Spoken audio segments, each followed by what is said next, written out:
Hello and welcome to an Everyday Canines video. This video I want to talk to you about getting your dog back into fitness, and in particular the importance of hind end strength to your dog when doing agility.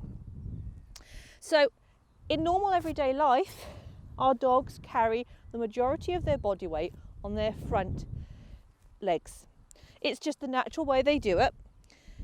If they are in a situation where they are holding something like carrying, say, a big toy or retrieving something, so like in gun dogs, if they're retrieving a pheasant, they carry even more of their weight on their front end. So it can vary from about 75% to 80% of their weight on their front end. It's just the way they do it. Now in everyday life, if you imagine your dog is powering around, running around, they're not building up the strength in their hind end because they're using all this front end to take them everywhere. So when we're starting up in agility, people say, oh, my dog runs for miles, so he's really fit. He's fit in the sense of stamina.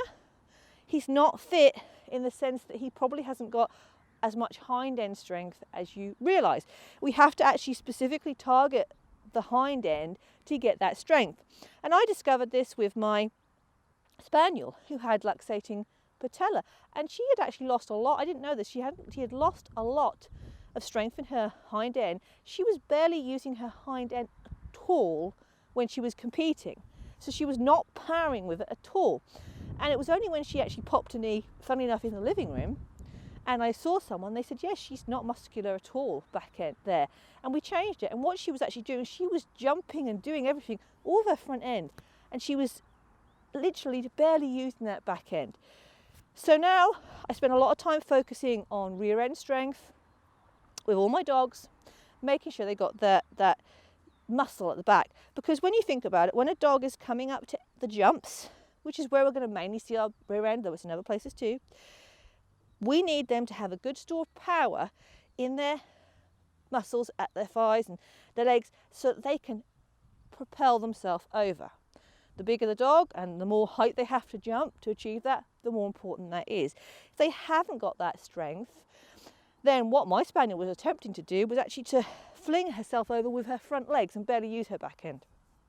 It's not efficient, it's liable to result in injury, and it's certainly not what we want from a dog. Now, we're in a situation where a lot of people have had a long time off agility because we've been in lockdown, and people are now thinking of getting back. It certainly has been over a year since I last properly competed. I haven't competed at a kennel club show since March 2020. In that time, if you have not been doing conditioning exercises with your dog, if you've not had the opportunity to train on your own equipment, maybe you don't have your own equipment, then it's very likely your dog has lost muscle on the hind end. You start to lose muscle within a week of lack of exercise. This is the big thing. This comes from my physio. This is the truth. It takes longer to build muscle than it does to lose it. So that's why I'm very cautious when people start to say to me, oh, my dog's injured, I'm going to rest it.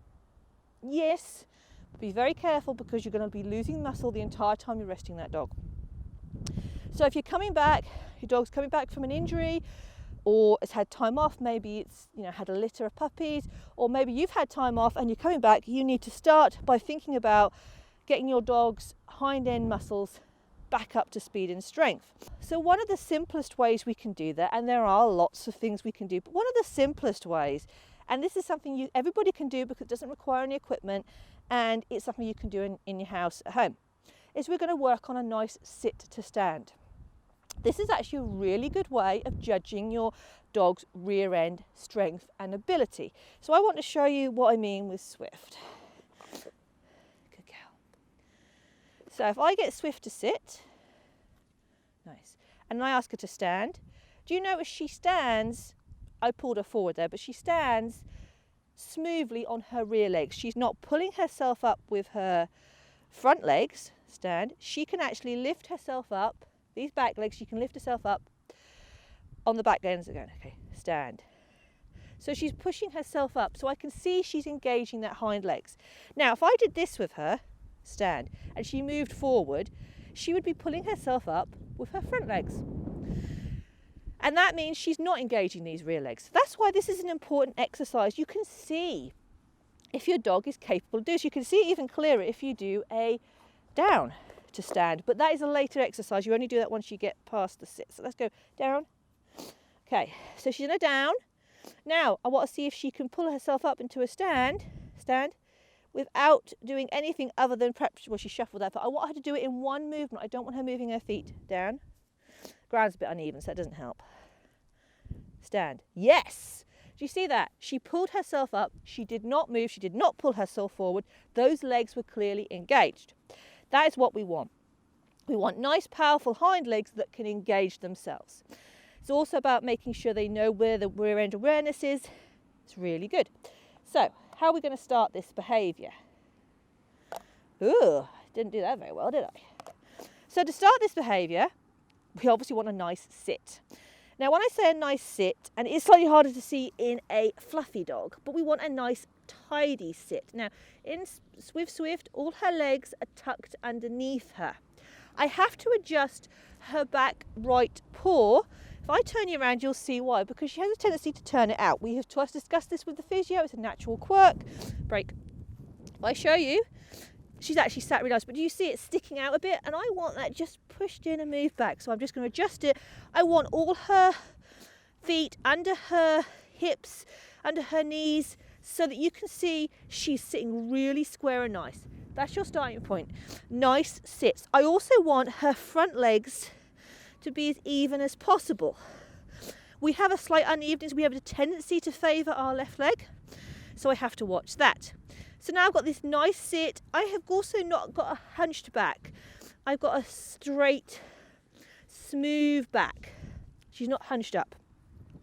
Now I'm getting this nice sit. She's in a prime position to move into the stand because everything is stacked where it needs to be. I know that when she does engage her muscles, she'll be engaging them correctly. If her feet are out to one side, then when she stands, she will not be putting the weight where I want. She will not be using the correct muscles. So now if I ask her to stand up, she was able to use those feet and stand straight up.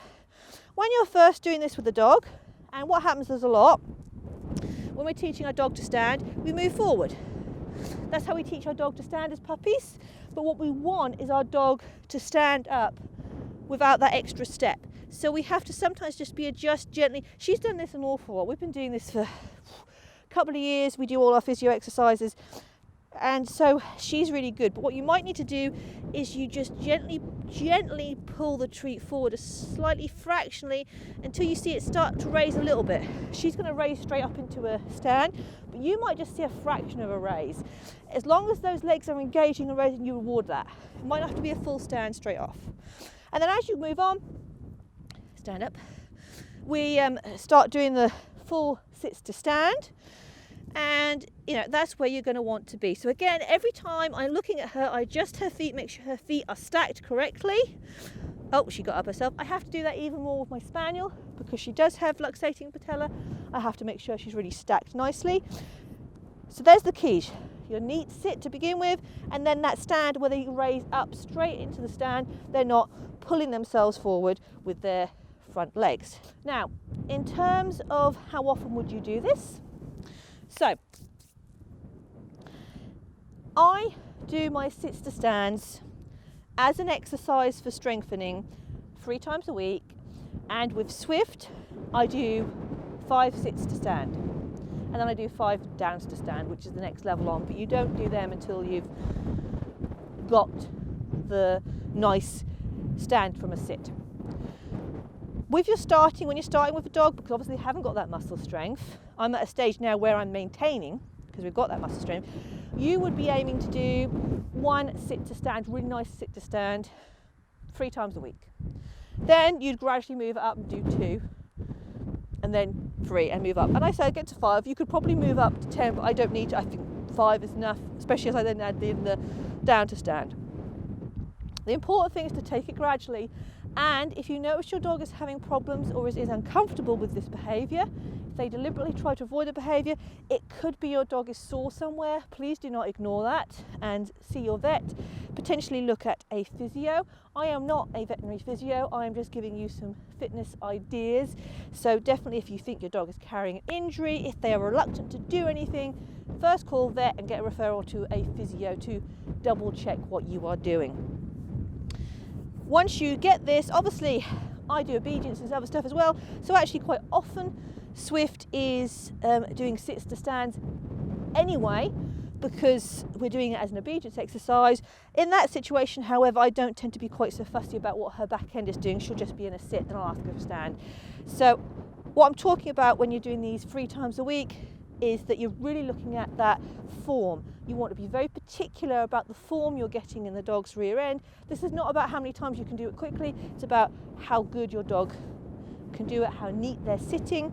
I would also suggest that any time you're doing any training with your dog and you ask for a sit, I would always encourage a neat sit. What you don't want is one of them sloppy sits where they sit on a hip or do that. You want a nice neat sit. And that's really a nice starting point. Once you get that, you're going to be moving on to other exercises that will help to reinforce that hind end muscle. But that's a great starting point to get your dog back into fitness and something you can be doing in your living room. And as I say, I do it all year round as a conditioning exercise. I hope you've enjoyed this Everyday Canines video. And if you have, you might subscribe to our YouTube channel and you can check us out on Facebook and Instagram. And I hope to see you all again very, very soon.